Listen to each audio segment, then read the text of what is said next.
Coach, game week's here. Just talk a little bit about heading into year two, first year as a play caller, Syracuse coming to town. Yeah, it's been a great camp. You know, we got everybody back healthy again finally. We had spring to install offensively and defensively the things we wanted to get accomplished for the fall, and we've been able to get through camp healthy. And guys are excited. Guys that didn't get to finish the year are pretty fired up to get back out there again, and we just can't wait. It can't come fast enough. We got to start. Obviously, it's a first game. Got to start Syracuse a little bit early, and so we've gone through it a couple times. Now we got one more time through it this week, and we'll be ready to go. Yeah, there's a couple guys on their team I recruited that I have great. Eric Dungy's a kid. I love the kid. I mean, I love recruiting him. His mom, his dad. He's just a great kid.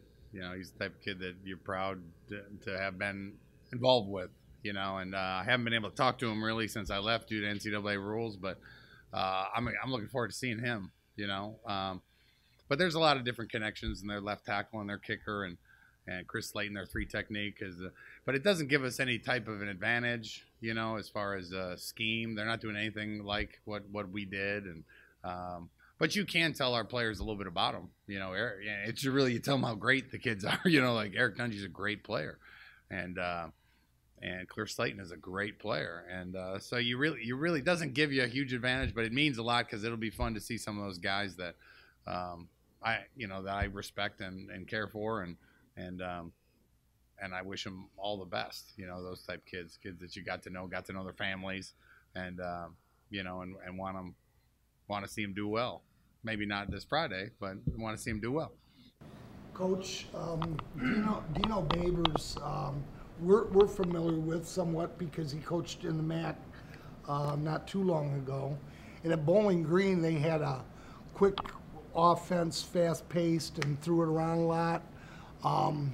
Two-part question. Number one, there's been some controversy up there about who's going to start at quarterback.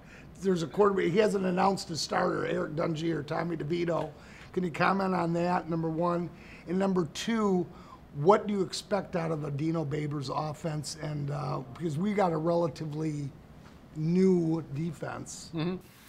Yeah, I've always respected that offense. I love watching. I love studying it. I've tried to take different things they do and incorporate in what I do. I mean, we are not an all-out, fast-paced. We run the ball and we're good at it, and that's who we are. But it is a really intriguing offense to follow and try to learn from. So, I think they posted their depth chart this morning, and they had Eric as the number one, which doesn't surprise me. You have your senior quarterback normally. You put him there at least for a start, but I've heard they really like DeVito, their young kid, and I've heard great things about him from guys that have come from there. Say, yeah, he's really good too. So I think Eric will get the start, as kind of I think everybody expects. But it's a fast-paced offense, and that's what I think I saw when he was at Baylor, and then he was at Eastern Illinois, and then he was at Bowling Green, and now at Syracuse. I mean, they're going to come at you. They're going to come at you fast. And you got to get it under control, because if you don't get it under control, it can beat anybody.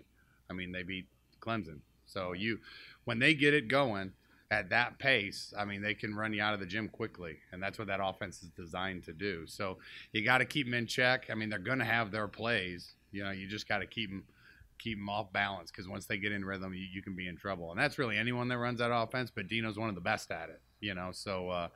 So that's going to be the name of the game for this Friday, and for when they play Clemson, and when whoever they play next, they're all going to have the same thing: is you can't let them get going, because once they do, they can make you pay.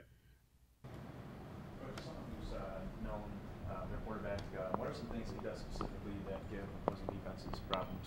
He is extremely athletic. I mean, he is I don't know what he finished in the state in the long jump and triple jump, and I mean, he's a phenomenal athlete. And he came in at like 6'3", 185, 190, and we're like, man, someday you're going to be 220 and 230, you're going to look like Superman, and that's what he looks like now. Didn't want to play him as a freshman, but he was talented enough. He's one of those guys that wills you to victory. You know, he'll run and he's going to jump over people. He's going to try to run over our linebackers. He might slide every once in a while, but for the most part, he's like another running back there.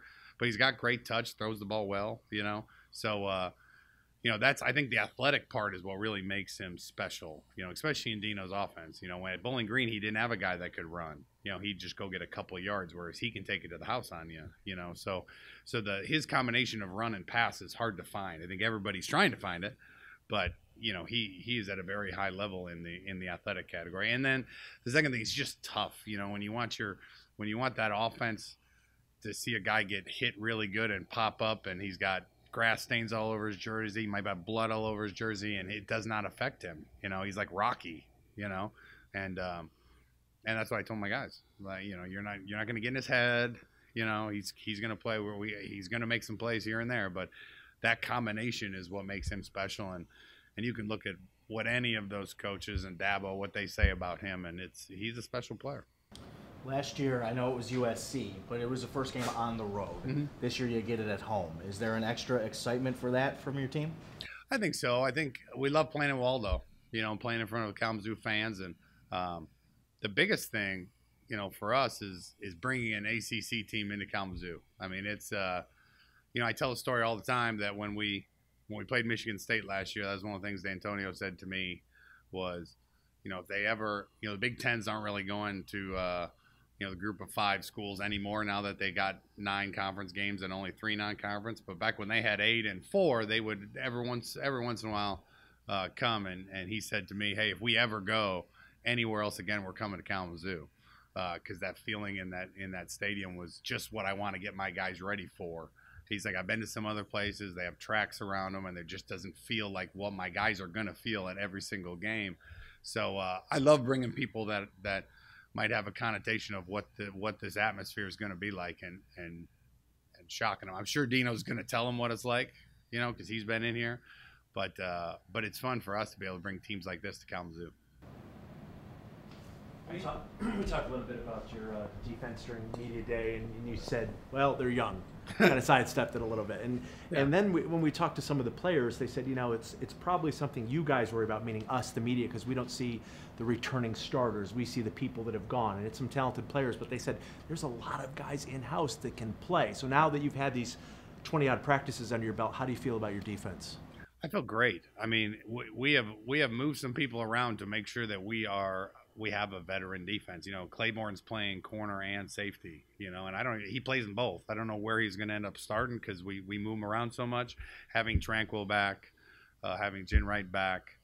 We knew last year having guys like Spears and Grace, who are our 2 best special teams players by far, we had to rotate them through with those senior linebackers so they had experience, you know, and we did, you know, so 2 of our 3 linebackers played last year, played a lot, and they've been our best special teams players. They've been getting 40 to 45 plays a game for the last 3 years, you know. So those guys, I don't feel like they're the new guys, you know. Najee Clayton's a guy who had to sit out last year but played at Rutgers early, and then we got all our DNs back. We bring Juwan Dowles in, who's played a bunch of ACC football. So, I mean, I would say in our 2 deep, you know, there's probably going to be, because there's still tons of competition, be some younger kids. But as far as guys that have played college football, I think we're way more athletic, you know, this year, especially in our front group.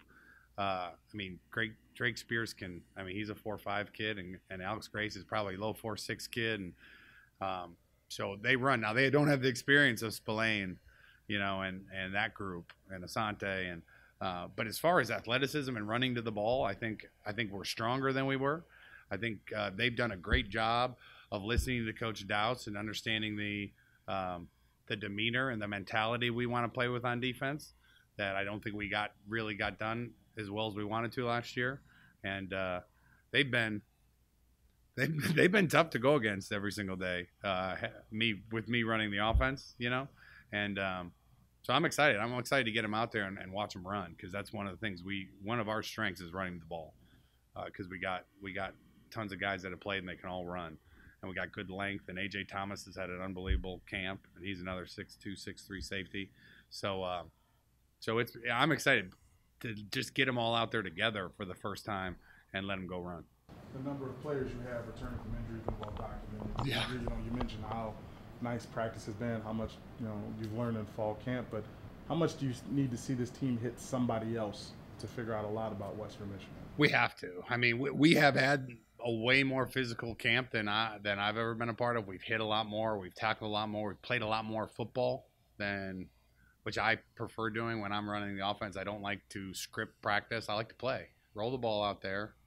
First day of team, we were playing. First down, second down, third down, you either drive down and score or you punt, as opposed to just running plays, which is what most people do. I'm a little bit like Spurrier in that. We've been competing since day one.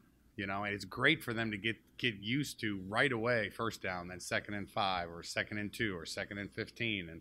And I really feel like the quarterback, when you do that, needs to know the play caller, and the play caller needs to know the quarterback. So when I played, I knew exactly what my offensive coordinator, why he called every play. The moment it came in, I said, okay, he's thinking this.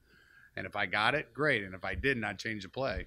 And I'd get to the phone and be like, you didn't want that. He's like, good, I'm glad you got out of it. I was thinking this, and they didn't give it to me. And the only way you know that is by doing it. This year's Fan Fest was awesome because for us, it was like practice. Normally that's the first time that you really call a game live, but we've been doing it every single day. And so I think it really makes us more game ready for game one. And but still hitting someone else is totally different, So I want to let those defensive guys, because they have a ton of energy. They've been flying around. I've been proud of the way they practice, but the proof is in the pudding. When they go out there on that against a good offense, they're going to have to go out there and keep Eric in front of them. And they got a great running back in Strickland, who played as a freshman when we had him, and they got a little slot receiver, Riley, who's really good. His dad played here. He was one of my receivers. And so they have some weapons, and so they're going to be challenged right off the bat. Coach, you talked about your relationship with your offensive coordinator. We know John's a pretty sharp kid. Is he picking up? Are you guys have that same kind of chemistry, number one? And number two, we know about the running game. The receiver group still kind of, it was brand new last year. Yep. We had some kids that had some success. We're bringing some of those back, and then you've added some. Can you talk a little bit about both of those things? It's been exciting. John, there's something that happens to a quarterback when he's played 3, 4, 5 games where he start getting comfortable, and then he had to go sit in the booth for a long time. So when we revamped our passing game this year, he was in the meetings. I mean, he was a part of it. So he was very in tune to what we're trying to do on every play. I've been in every quarterback meeting with Coach Evans, our quarterback coach. So me and John are on the same page as what we want to get done. I've been extremely excited about our wideouts. I mean, we had to redshirt Jalen Hall last year. He looks fantastic. He's a 6'4". I think he's 175 pounds, still pretty thin, but can run. He ran a 4.5 this summer and has got such great length. His catch radius is, I think it was the second to last week of the season when Coach Doust called me down to the scout team and showed me how Darius and Sam couldn't cover him anymore. They're like, this kid is going to be – I wish they had the 4-game rule, or he would have finished the season with us, because he came in at like 150 and was getting beat up in the line of scrimmage. He got to 170. He doesn't dominate the line of scrimmage, but now he doesn't get pushed around. And with your catch radius like that, if you can just hold your line, you got a shot. So he looks good. Drake Harris has been a great addition. He's come in. He's learned everything we're doing. As far as the freshman goes, Jaden Reed, I know some of you guys saw him at Fan Fest. He is an electric kid, and can do things that we haven't had a slot probably since Darius that can move like that and catch the ball and run away from people and separate from people. So those are the three we've kind of added to what we already had, So I feel like we're way healthier at the wideout spot. And we have some guys that, when those three are in there together, I kind of look and say, like, not one of these guys was out there last year, and we still have the other guys, So we did definitely added depth and more competition, which has made everybody better. There's nothing like competition, And I've even seen John grow. Caleb Elby's come in as a freshman, and he looks really good, and he's comfortable, and he can really throw the ball. And it's made John better, because you have to throw the ball well when the guy behind you. He's had some days where he looked like a freshman. But you have to extend yourself if you're the starting quarterback. I had Jeff Welsh behind me. He was a great player, and I knew it. And if I got hurt, I got back fast. So I got back, And so that's really on offense. I really feel like we're getting to that point where we have depth and we have competition. And really special teams too, kicking wise and punting wise. Like we have competition, which is making them all better. Whereas last year, in some of those places, we had one, you're the guy, you know. And they still worked hard, but not the same when you got, you know, if you look at our running back room and you look at the way those guys work and the things they do because there's such great players and people in that room and competition, it makes them all better. And we haven't had that in every room, and we're getting way closer to where you want that to be. Coach, your team will have one of the first chances to raise the new MAC pirate flag. Do you have any thoughts on that new thing? No, I mean I heard about it at the MAC, you know, conference, kind of like the, you know, we're gonna steal victories or something. I mean, it's a cool thing that the MAC's doing, and we'll be happy to hang the flag if and when we win one of those games. But I don't know if it'll motivate our team to play any differently. I mean, we got to keep focused. We got to play loose and go let our guys, you know, play with no fear, you know. And you can't, if you have fear, you can't make plays. You can't ever play tight. You got to play loose and go out there and give your best shot. And so I don't know if the flag is gonna. It'll be cool to hang it if we get one, but to get one, we got to just focus on the job at hand. Talk a little bit about your running game, and cupboard isn't exactly bare once again for you.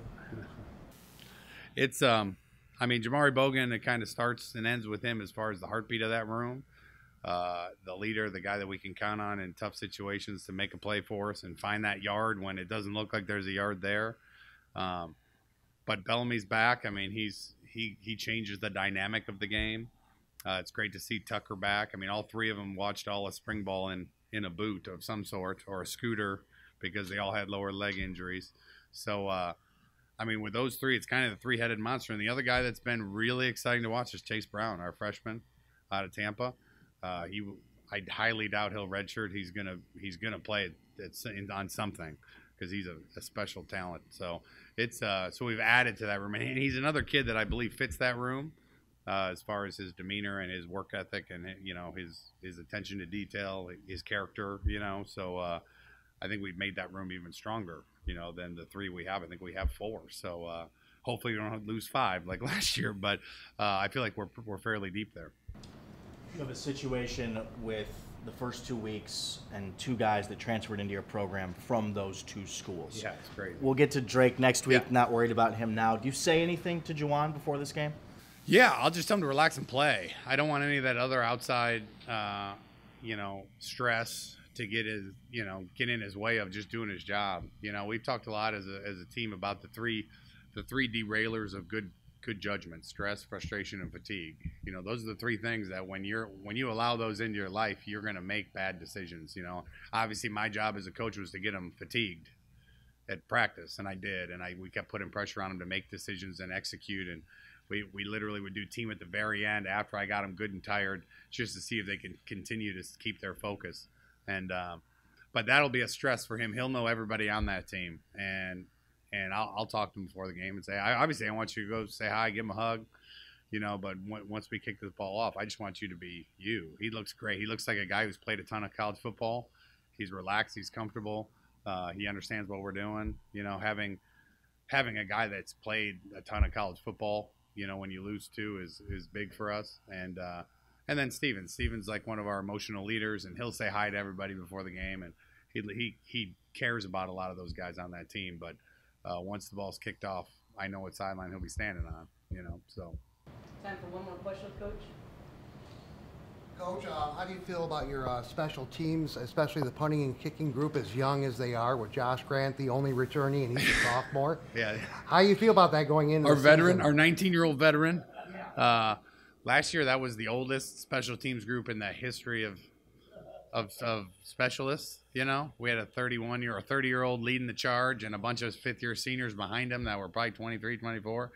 I've been really excited. You know, that battle at kicker, Josh got banged up a little bit, and so it allowed Gavin Petty to kick, and he was kicking great to where I made him the starter. You know, and then he had a rough day, and then Josh took the job back.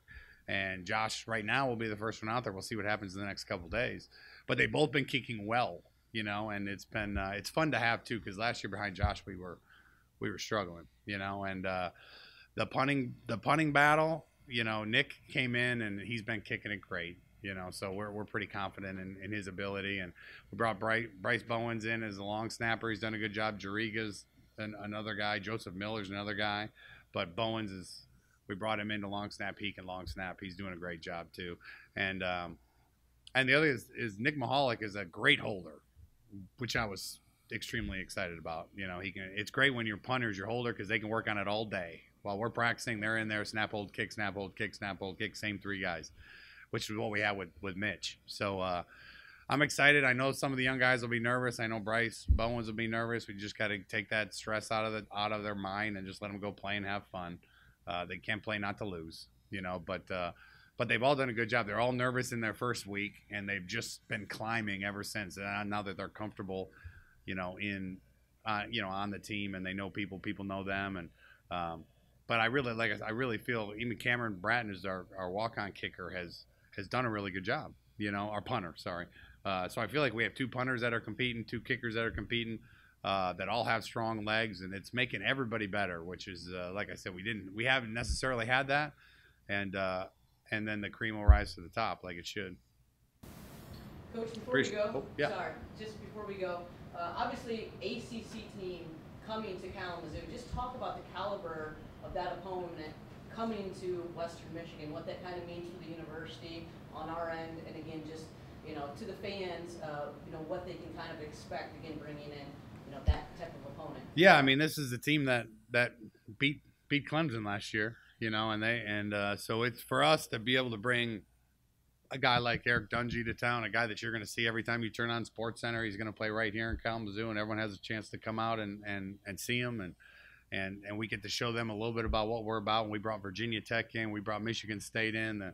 The town came out and we put our best foot forward, and we always have every time we've answered the call as a city, and that's why I love this place so much. So I'm looking forward to seeing the crowd on Friday night, and really to see their faces when they figure out what type of feeling you can get in Waldo Stadium. We're sunk down, they're right on top of you, a little bit like the Carrier Dome where they play, which is probably something they're not expecting unless Coach Babers tells them what it's like here, because I know he's played here a couple times. So it's exciting for us, for the city, and for us, and we're going to be on the city will be on national television. You know, like there's so many positive things to a game like this, that we're excited to do this for the city, and our kids are excited about playing this game. Perfect. Thanks, Coach. Thanks, guys. Thanks, Appreciate Coach. it. Talk about heading into your final season, how you're approaching it, how you're leading, you know, this 2018 Western Michigan team. Last year, it's sad. It's a tough one to kind of swallow a little bit here, but I'm excited. I'm more excited than ever. I'm gonna get to lead. I feel like I'm the old guy. Well, I am the old guy now, and I get to lead the young guys. And it's been fun actually giving back information, kind of when things aren't going right, kind of just taking the guy to the side and just spending some time with them, because I know my time is now limited. So it's been fun. It definitely is different now, but I'm enjoying every last bit of this. I'm soaking it all in. Janari, I can't think of too many watch lists that you're not on. Warfel, Doak Walker. That added attention, along with the fact that you are the face of this program, would probably stress and create a lot of pressure for most people, but yet you seem to welcome it. Can you talk a little bit about being on all these lists and getting all this attention? Well, I think for me, the focus is never about the list. I never did anything in the community to be on the Warfel list. I never did anything to kind of that never was my focus. My focus is always trying to be the very best Jamari Bogan I possibly could be. And when I focused on that, everything else came with that. And I've had fun, but I've also stayed relaxed because I rely on my faith and the man above to kind of guide me through a lot of things. So I'm constantly listening to gospel music. Like before this, that's what I listened to make sure my mind was at ease before I took on this opportunity to stand in front of you guys today. What's the biggest difference in these Power 5 games as opposed to maybe some other games that you guys have played? I think the biggest difference is excitement. The guys are really excited. We get to play an ACC opponent, not at their home, but at ours. So we're really excited. But they bring a lot of challenges, speed, power. They're different. But the challenge itself is what our team really gets up for. So we're excited about this opportunity. Coach Lester was talking about the running back room and how the depth is. You even got a freshman that may see some time on the floor. Can you talk about Levante and Davon, you know, and the other running backs in the room and what they bring to the table? We know about Jamari Bogan. Well, Levante is explosive. You can't teach what he has, right? He's just naturally gifted, and now he's like 188 pounds, and he runs a 4.32. Like, I don't run that. Devon doesn't run that. He just naturally has a great burst that you just can't teach. Devon Tucker, he's just a great all-around back. He can do it all. He can pass, bro. He can catch. He also runs a 4.5, which people don't know, and he's 210 pounds at 5'9". And then the young guy, Chase Brown, I think he's probably the most talented out of all of us. The world has yet to see him yet, but I've seen him up close and personal, and I've told him once you figure out blocking schemes and how to actually slow the game down, you're going to be the best one out of all of us. And I've played alongside Jarvion, so I know how talented he is, but this guy is way more talented than we are. Did you know Jarvion was going to be so good on punt coverage? We always joked about him getting on some kind of special teams, but hey, you got to do whatever you got to do to make sure you get on the NFL roster. He's doing it. I'm so happy for him. Right. You always give credit to your offensive line. Can you talk a little bit about the offensive line and how they make your job so much easier? My offensive line for the last 4 years has been so talented. I played alongside Willie Beavers, Taylor Moton. My roommate was Chooks. Now we have Kenoy Jariga, Mike Caliendo. The guys we have are just unbelievable. And they take their job really, really serious of protecting us and making sure that they create these holes for us that we're able to run through. I mean, a lot of times I'm working at the second level when I get the ball. And it's because those guys work so hard at the first level. So we're truly fortunate in our running back room. And sometimes they don't get the credit that they actually deserve, but they actually deserve all of it because we ran for over 200 yards last year per game because of them. And no matter what running back we had back there, they were able to produce because of them. So, yeah, we're fortunate. They're talented, and they've been unbelievable for the last 4 years that I've been here. You've practiced against the defense pretty much every day. Coach has talked a lot about how you guys go scrimmage, essentially, when you're out there. Your thoughts on them and what you've seen from them throughout camp? Our defense has been really tough to handle. They're very aggressive. They're attacking you. And they've given us problems with picking up blitzes and stuff like that. And the guys that we have there are led by Justin Tranquil, who's an amazing human being. But our linebackers are extremely fast. Our defensive line is attacking. And our DBs can cover. And that makes for a tough assignment for our offense. But we go against that every day, so we're ever so more prepared for that kind of mentality when we come into a game. So we're fortunate to have them on the other side of the ball. But, man, oh, man, are they tough. Do you have any regrets about making my son cry in Chick-fil-A, or is that something you've just moved on from? I told you to keep him away from me. I know I'm not the prettiest guy. I guess you talked a little bit about how quickly it goes, and 5 years in the blink of an eye. What do you think Friday night will be like when you start your last go-round? I think it might be a little bit emotional for me, the last go-round. This last go-round has kind of been waves of emotion because I only have 6 home games left, and I've been kind of thinking about it. Even the first day of camp, I walked out, and I just stared at everybody that was running back to warm up. Like, I don't think anybody else kind of did that, but I just took it all in. Like, this is my first day of camp. So my last home game is going to be emotional, but I'll have the gospel music going on. I'll relax my mind back. But it's definitely going to be waves of emotion because there's nothing like going out, smelling the popcorn, seeing the hot dogs roasting on the grill, and taking in all the smells and the tastes of Waldo Stadium. So I can't wait. Anything else for Jamari? All right, thanks. Thank you.